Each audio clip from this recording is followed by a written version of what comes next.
வணக்கம். நான் உங்கள் ஜெகநாதன். ஈரான் விவகாரத்துல ஒரு புதிய கால அவகாசமா டொனால்ட் ட்ரம்ப் வியாழக்கிழமை நைட்டு அறிவிச்சிருக்கிறாரு. என்ன அறிவிச்சிருக்காருன்னா, ஈரான் எரிசக்தி நிலையங்கள் மேல ஒரு 10 நாளைக்கு நாங்க தாக்குதல் நடத்துறத ஒத்தி வைக்கிறோம் அப்படின்ட்டு அறிவிச்சிருக்காரு. அது மட்டும் இல்லாம, திங்கட்கிழமை அன்னைக்கு 5 நாள் கொடுத்த கெடு வெள்ளிக்கிழமையோட முடிகிறதுனால, மேலும் 10 நாட்களுக்கு அந்த கெடுவை நீட்டிச்சிருக்காரு. டொனால்ட் ட்ரம்ப் ட்ரூத் சோஷியல் பக்கத்துல என்ன தெரிவிச்சிருக்காருன்னா, ஈரான் அரசாங்கத்தின் மீது கோரிக்கையை ஏற்று அதன் எரிசக்தி நிலையங்கள் மீதான தாக்குதல்களை நாங்கள் 10 நாட்களுக்கு ஒத்திவைத்துள்ளோம்.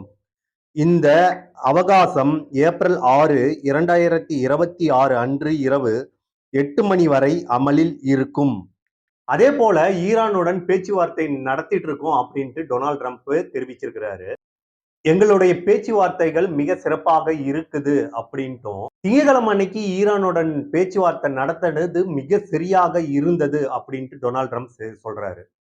இதுல ஈரான் மறுப்பு தெரிவிக்குது, நாங்க எதையும் நாங்க சொல்லல, அதே மாதிரி எந்த ஒரு கட்டளையும் நிபந்தனைகளையும் நாங்க ஏத்துக்கல. வியாழக்கிழமை நைட்டு வெள்ளை மாளிகையில அமைச்சரவை கூட்டம் நடந்திருக்கு. அதுல டொனால்ட் ட்ரம்ப் என்ன சொல்லியிருக்காருன்னா, நாங்க ஒரு பரிசை ஈரான் கிட்ட இருந்து வாங்கியிருக்கிறோம். அது மட்டும் இல்லாம ட்ரம்ப் என்ன தெரிவிக்கிறார்னா, ஈரானில் உள்ள சரியான நபர்களுடன் நாங்கள் மிக சிறந்த பேச்சுவார்த்தைகளை நடத்தி வருகிறோம். அவர்கள் எங்களுக்கு ஒரு பரிசை அளித்தனர். உங்களுடன் பேச்சுவார்த்தை நடத்துவதில் நாங்கள் தீவிரமாக இருக்கிறோம் என்பதை நிரூபிக்கும் வகையில் 8 பெரிய கப்பல்களை ஹார்மோஸ் நீரிணை வழியாக செல்ல நாங்கள் அனுமதிக்கிறோம். இத ஈரான் சொன்னதாக டொனால்ட் ட்ரம்ப் தெரிவிக்கிறாரு. பாகிஸ்தான் கொடிகளை பறக்கவிட்ட 8 கப்பல் பாத்தீங்கன்னா ஹார்மோன்ஸ் நீரிணையை தாண்டி சென்றதா எனக்கு தகவல் கிடைச்சிருக்குது அப்படின்ட்டு டொனால்ட் ட்ரம்ப் தெரிவிக்கிறாரு.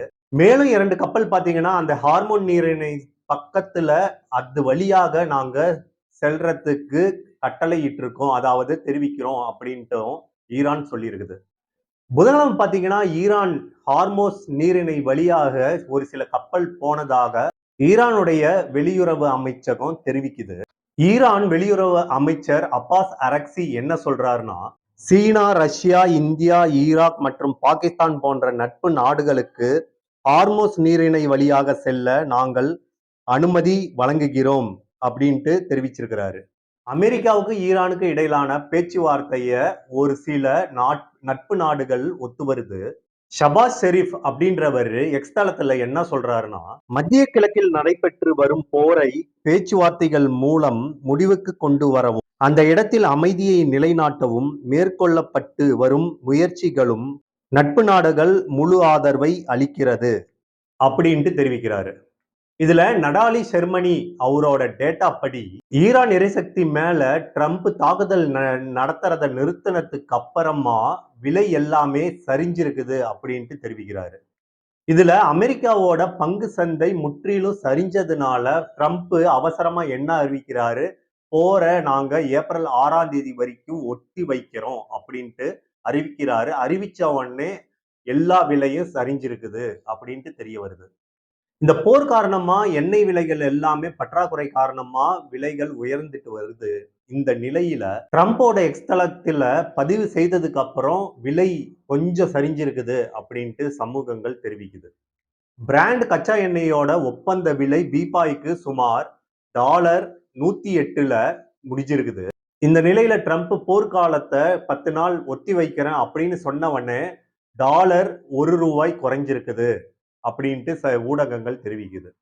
தொழில்நுட்ப நிறுவனங்கள் பெரும் பங்கை கொண்ட நாஸ்டா நிறுவனம் சுமார் 2.4% சரிஞ்சிருக்குது. இதுவும் ஒரு காரணம், ட்ரம்ப் கொடுத்த அறிக்கை காரணமாக இருக்கும் அப்படின்ட்டும். இதுல அமெரிக்க சந்தைகள் பாத்தீங்கன்னா அக்டோபர்ல இருந்து உச்சத்துல இருந்திருக்கு, இப்ப 11% குறைஞ்சிருக்குது. இது அதிகாரப்பூர்வமான நிலை அப்படின்ட்டு சொல்லலாம். வியாழக்கிழமை வர்த்தக அமர்வுல S&P 500 குறியீடு பாத்தீங்கன்னா 1.7 சரிந்திருக்குது. அதே நேரத்துல டவுன் ஜோனஸ் அப்படின்ற நிறுவனத்துல 1% குறைஞ்சிருக்குது சொல்லலாம்.